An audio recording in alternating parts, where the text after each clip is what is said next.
నమస్కారం city news కి స్వాగతం. తెనాలి మున్సిపల్ చైర్పర్సన్ రాధికా రమేష్ ఐతానగర్ లో పారిశుద్ధ్య పనులను పర్యవేక్షించారు. ఐతానగర్ లో విఎస్ఆర్ అండ్ ఎన్వీఆర్ కాలేజీ వద్ద గల పంట కాలువను మున్సిపల్ అధికారులు కౌన్సిలర్లతో కలిసి పరిశీలించారు.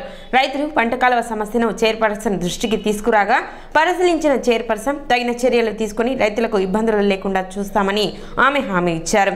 అలానే శానిటేషన్ లో భాగంగా ప్రమాణం స్వీకారం చేసిన కాంచి శానిటేషన్ మీద దృష్టి పెట్టడం జరిగింది.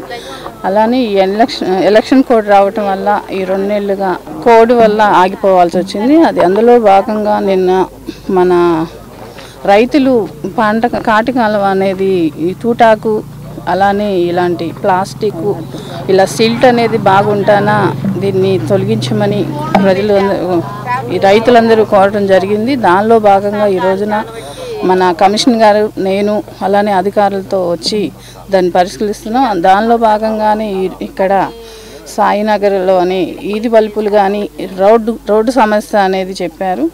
దాన్ని మేము వెంటనే పరిష్కరిస్తామని త్వరలోనే అది లైట్లు కానీ ఇది రోడ్స్ కానీ త్వరలోనే వేపిస్తామని, అలానే రాబోయేది వర్షాకాలం కాబట్టి రైతులకి ఎలాంటి ఇబ్బంది కలగకుండా చేయాలనేది నేను మా కమిషనర్ గారు చూసి దాన్ని వెంటనే పరిష్కరిస్తామని. దాన్ని ఈ ప్రాంతానికి వచ్చినప్పుడు ఈ ప్రాంతవాసులు కొంత సాయినగర్ ఆ కాలనీ వాసులు ఒకరు వచ్చారు. వచ్చి వారు ఈ ప్రాంతంలో వీధి లైట్లు లేవు అని చెప్పేసి చెప్పారు. ఆ ప్రాంతాన్ని కూడా గమనించడమైంది. సో ఇంతకుముందు లైట్లు వేశారు కొన్ని, ఇప్పుడు అవి వెలగటం లేదంటున్నారు. సో అవన్నీ కూడా మున్సిపాలిటీ బేసిక్ డ్యూటీ ఏంటంటే వీధి లైట్లు, sanitation, drinking water, drainage system ఇవన్నీ కూడా. ఇది కొత్తగా వచ్చినటువంటి కాలనీ కాబట్టి అవుట్స్కట్స్లో ఉంది కాబట్టి కొన్ని సమస్యలు ఉంటాయి లేవనా అన్నీ ఒకటిగా వీళ్ళని అధిగమిస్తామని చెప్పేసి మీకు తెలియజేస్తున్నాం. సో అలాగే ప్రజలందరికీ విజ్ఞప్తి ఏంటంటే మేము యొక్క డ్రైనేజ్ సిస్టమ్ ఏదైతే ఉందో ఎక్కడైతే స్ట్రాంగ్ వాటర్ డ్రైన్స్ ఉన్నాయో బేసికల్గా ప్రాంతంలో డ్రైనేజీ సిస్టమ్ను ప్రతి ఏడాదికి ఒకసారి స్ట్రాంగ్ వాటర్ డ్రైన్స్ అన్నీ కూడా సిల్ట్ తీయించాల్సిన ఆవశ్యకత ఉంది. సో వీటిని కూడా ప్రాతిపదికన సిల్ట్ తీయించేటువంటి కార్యక్రమం కూడా చేయబోతాం. ఈ కార్యక్రమంలో municipal commissioner B Seshanna, vice chairman Attoda Nagaveni, DE Nagabhushanam, AE Phanindra, sanitary inspector Subbarao, రైతు నాయకులు ఈదరపోన్నచంద్ తదితరులు పాల్గొన్నారు. 2 ఇరిగేషన్ కెనాల్స్ ఉన్నాయండి. ఒకటి పాటి కాలువ, ఒకటి పొలిమేర కాలువ అని. ఈ 2 కాలువలు ఇప్పుడు మున్సిపల్ మురుగంతా తీసుకొచ్చి దీనిలో పెట్టడం మూలన ఆ ఇరిగేషన్ కెనాల్స్ అలా మురుగు కాలువలుగా మారిపోయినాయి. గత 10 సంవత్సరాల నుండి ఈ 2 కాలువలని మున్సిపాలిటీ వాళ్ళే ప్రొక్లైనర్తో తీసి శుభ్రం చేస్తున్నారండి. అది మేము చైర్పర్సన్ గారికి, కమిషనర్ గారికి రిప్రజెంటేషన్ ఇచ్చాం 4 days బ్యాక్. వచ్చి చూస్తూ ఉన్నారు. అందుకని ఈరోజు వచ్చి దాదాపు ఒక 1 hour పైనుండి చూశారు. దీనిలో ఈ పరిస్థితి బాగా అర్థమవుతుంది. దాన్ని ఇమ్మీడియట్గా చేయిస్తామని చెప్పారు. వాళ్ళు వచ్చి పరిశీలించినందుకు మా ధన్యవాదాలు తెలియజేసుకుంటున్నాం రైతుల తరఫున. గత 4 సంవత్సరాలు బట్టి మేము ఇక్కడ చాలా ఇబ్బంది పడుతున్నామండి. రహదారి సౌకర్యం లేక, విద్యుత్తు అలా సౌకర్యం లేక ఇబ్బంది పడుతున్నామండి. కొంచెం ఆ సౌకర్యం కల్పించమని కోరుకుంటున్నామండి మున్సిపల్ చైర్మన్ గారిని, కమిషనర్ గారిని. వీధి దీపాలు కూడా కావాలండి మాకు. వీధి దీపాల సమస్య కూడా ఉందండి. నైట్ ఏంటంటే విష సర్పాలు వస్తున్నాయి ఇక్కడ. కొంచెం వీధి దీపాలు సౌకర్యం కల్పించమని కమిషనర్ గారిని కోరుకుంటున్నాను. పాటికాల సందర్భంగా మేమందరం మరి ఇక్కడ ఈ ప్రాంత ప్రజలు కోరిన రీతిగా వ్యవసాయదారులందరూ వచ్చి మరి అడిగారు. దాన్ని బట్టి ఇది కాలం అంతా చూసి తూటు కాలం బాగా పెరిగింది, తూటాకంతా దాన్ని తొలగిస్తే కొంచెం మాకు వ్యవసాయానికి చాలా అనుకూలంగా ఉంటుందని చెప్పేసి వారు కోరిన మీద దాన్ని అందరినీ మరి కమిషనర్ గారు, చైర్పర్సన్ గారు, మరి ప్రాంతవాసులందరూ వచ్చి మాతో పాటు ఇదంతా చూసాము. త్వరలోనే దీన్ని చర్య తీసుకొని దీన్ని బాగు చేయడానికి కమిషనర్ గారు, చైర్పర్సన్ గారు ముందుకు. గడిచిన సార్వత్రిక ఎన్నికల్లో నాదెండ్ల మనోహర్ అఖండ విజయాన్ని సొంతం చేసుకున్న సందర్భంగా తెనాలి పట్టణ మున్సిపల్ పరిధిలో 10, 11 వార్డుల అత్యధిక మెజారిటీ వచ్చిన సందర్భంగా స్థానిక రామలింగేశ్వరపేట పుట్ట రాఘవయ్య రైస్ మిల్ సెంటర్లో నాయకులు, జనసేన పార్టీ నాయకులు, కార్యకర్తలు అందరూ కూడా కేక్ కటింగ్ చేసే కార్యక్రమాన్ని ఏర్పాటు చేసిన ప్రజలందరికీ ధన్యవాదాలు తెలిపారు.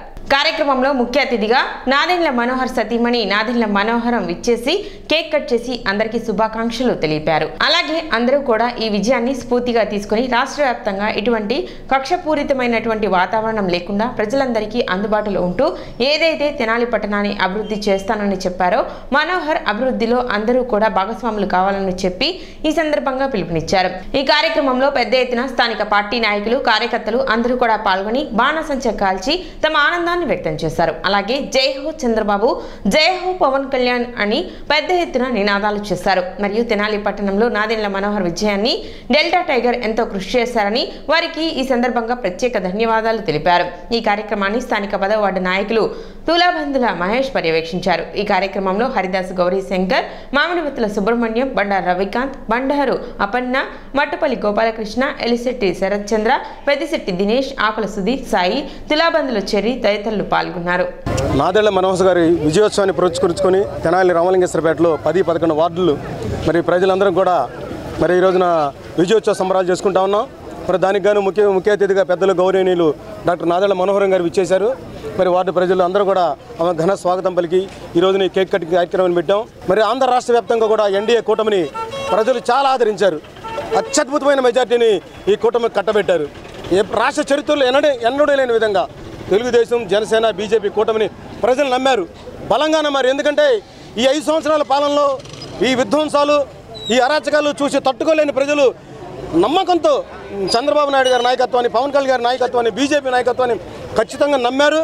భవిష్యత్తులో వారి నమ్మకాన్ని వమ్ము చేయకుండా ప్రజలందరికీ కూడా మంచి చేసే విధంగా, ఈ రాష్ట్రంలో సుపరిపాలన తీసుకొచ్చే విధంగా, యువతకు ఉద్యోగాలు తీసుకొచ్చే విధంగా, మహిళలకు ఆసరా తీసుకొచ్చే విధంగా, పరిశ్రమలు తీసుకొచ్చే విధంగా అన్ని విధాలా కూడా మరి నాయకత్వం పనిచేసి ఈ రాష్ట్రాన్ని ముందంలో ఉంచుద్దని ఈ సందర్భంగా తెలియజేసుకున్నారు. అసహనానికి పరాకాష్ట దాడులు చేయడమేనా? అవును అంటున్నారు తెనాలిలోని కొందరు వైసీపీ నాయకులు. వివరాల్లోకి వెళితే స్థానిక మార్చిపేట 22వ వార్డుకు చెందిన కౌన్సిలర్ దుబాయ్ బాబు, అతని అనుచరులు అదే వార్డుకు చెందిన జనసేన, టీడీపీ కార్యకర్తలపై అసహనం వెళ్లగక్కుతూ ఓరవలేనితనంతో గుంపుగా వచ్చి మీ వల్లేనేరా వార్డులో వైసీపీకి ఓట్లు పడలేదంటూ గురువారం రాత్రి జనసేనకు చెందిన అదే వార్డుకు చెందిన తన సామాజిక వర్గానికే చెందిన యువకుడిపై కత్తితో దాడి చేశారు. బాధితుడికి కత్తి పొట్టపై గిసుకుపోయింది. ఈ దాడిని ప్రతిఘటిస్తూ వారిపై చర్యలు తీసుకోవాలని 3 టౌన్ పోలీస్ స్టేషన్లో ఫిర్యాదు చేసిన కేసు నమోదు చేయడానికి, దుండగులను అరెస్ట్ చేయడానికి 3 టౌన్ పోలీసులు మీనమేషాలు లెక్కిస్తున్నారని బాధితులు ఆరోపిస్తూ గురువారం రాత్రి 12 గంటల నుండి అర్ధరాత్రి దాటే వరకు 3 టౌన్ పోలీస్ స్టేషన్ ఎదుట బైఠాయించారు. వీ వాంట్ జస్టిస్, న్యాయం చేయండి, దుండగులను అరెస్ట్ చేయండి అంటూ నినాదాలు చేశారు. అయినా పోలీసులకు అవేమీ పట్టలేదు. గత 4 ఏళ్లుగా వైసీపీ నాయకులకు దాసోహం చేసిన పోలీసులు ఇంకా నిద్ర నుంచి మేల్కొన్నట్లుగా లేదు. ఇలా దాడులు సంస్కృతిని ప్రోత్సహించరాదని, తమకు న్యాయం చేయాలని బాధితులు ఆందోళన వ్యక్తం చేస్తున్నారు. ఎట్టకేలకు 3 టౌన్ పోలీసులు తెల్లవారాక విచారించి అరెస్ట్ చేస్తామని, కేసు నమోదు చేస్తామని హామీ ఇవ్వడంతో బాధితులు, వారికి అండగా వచ్చిన జనసేన, టీడీపీ కార్యకర్తలు, మహిళలు, ఆ ప్రాంత నాయకులు వెనుదిరిగి వెళ్లారు. ముఖ్యంగా బాధితులు గతంలో అదే వార్డులో కౌన్సిలర్ దుబాబాబు ఫోన్ చేస్తే వచ్చి వారు చెప్పిన వారిని అక్రమంగా పోలీస్ స్టేషన్లో కూర్చోబెట్టిన 3 టౌన్ పోలీసులు ఇప్పుడు దాడి జరిగినా పట్టించుకోరా అంటూ పోలీసులను ప్రశ్నించారు. ప్రశాంతతకు నిలవైన తెనాలి పట్టణంలో దాడుల సంస్కృతిని అణిచివేయకపోతే పెను ఇబ్బందులు ఎదుర్కోవాల్సిన పరిస్థితి ప్రజలకు ఏర్పడుతుందని ఆ ప్రాంత ప్రజలు వేడుకుంటున్నారు. మాది స్థానిక 22వ వార్డు మారిస్పేట తెనాలి. మా వార్డులో మేమంతా గెలిచిన ఆనందంలో ఒక చోట నిలబడి ఏ విధంగా కష్టపడ్డాం, ఏ విధంగా గెలిచాం, ఏ విధంగా ఎన్నెన్ని ఒడిదుడుకులు ఎదుర్కొని ఈ స్థాయికి వచ్చామనే చర్చించుకుంటూ ఆనందపడుతున్న సమయంలో మీరందరూ మాకు ఓట్లు లేదు, మీ అందరి వల్ల మేము ఓడిపోయామనే కక్షతో వైసీపీ కౌన్సిలర్, అతని యొక్క అనుచరుల్ని, వాళ్లే కాకుండా ఇతర వైఎస్ఆర్సీపీ నాయకులు ఇతర వార్డుల్లో నుంచి కూడా పిలిపించుకొని ఒక్కసారిగా ఆకస్మిక దాడికి పాల్పడ్డారు.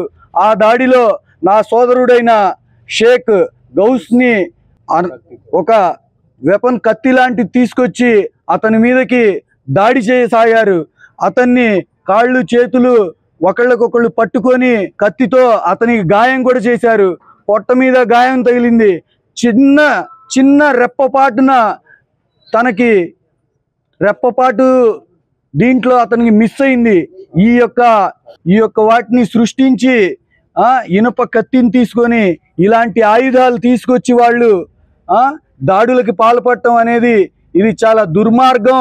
చట్టం మీద ఉన్న గౌరవంతో ఈ రోజు వచ్చి స్థానిక 3 టౌన్ పోలీస్ స్టేషన్లో కంప్లైంట్ ఇచ్చి వారి మీద యాక్షన్ తీసుకోమని చెప్పి కోరగా మేము వచ్చి దాదాపుగా 4 గంటల పాటు అవుతున్నా కానీ ఇంతవరకు వాళ్ళని అరెస్ట్ చేయటం కాదు కదా, కంప్లైంట్ రిజిస్ట్రేషన్ చేయటం కూడా జరగలేదు. మాకు పోలీసులు న్యాయం చేస్తారా లేదా అని చెప్పి మేము గట్టిగా ప్రశ్నిస్తున్నాం.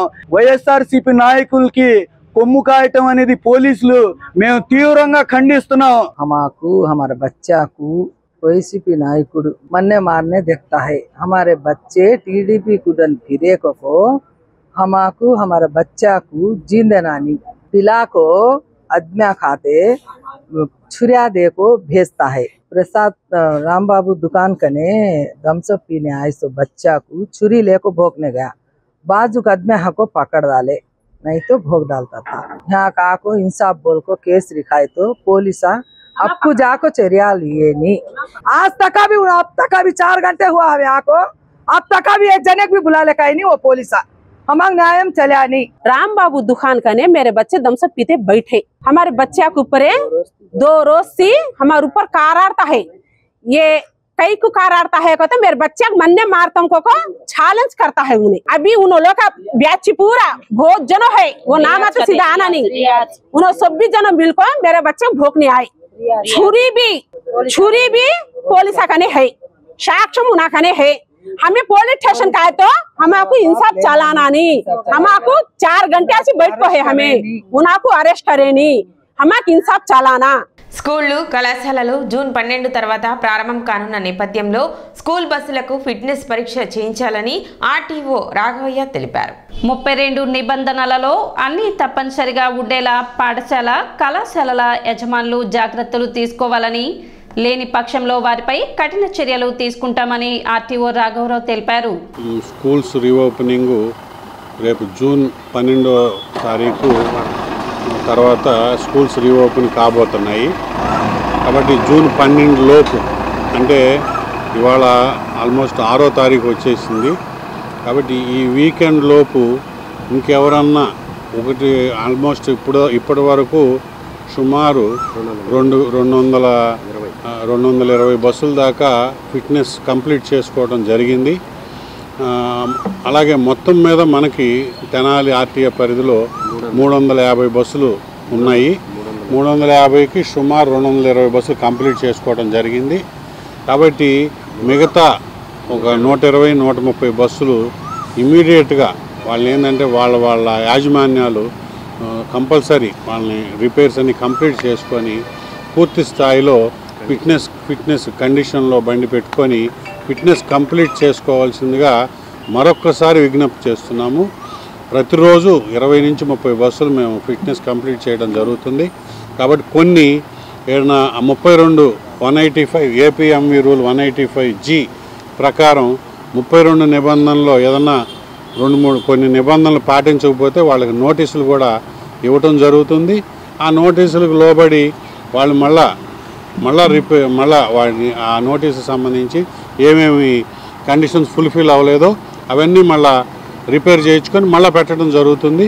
మళ్ళీ మేము వాటిని వెరిఫై చేసి మళ్ళీ పాస్ చేయడం జరుగుతుంది. కాబట్టి మరీ విజ్ఞప్తి ఏంటంటే ఈ స్కూల్ మరియు కాలేజీ యాజమాన్యాలకి కంపల్సరీ జూన్ 12వ తారీఖు లోపు ఫిట్నెస్ కంప్లీట్ చేసుకోవాల్సిందిగా మరొకసారి విజ్ఞప్తి చేస్తున్నాము. ఆల్మోస్ట్ మనకి 70% 60 to 70% కంప్లీట్ అయిపోయినాయి. మిగతా సుమారు 120 నుంచి 130 బస్సులు మిగిలి ఉన్నాయి. వాటిని కూడా కంపల్సరీ సకాలంలో అంటే జూన్ 12వ తారీఖు లోపు చేయించుకోవాల్సిందిగా మరొకసారి ఆర్టీఏ. సిటీ న్యూస్ ఇంతటితో సమాప్తం. నమస్కారం.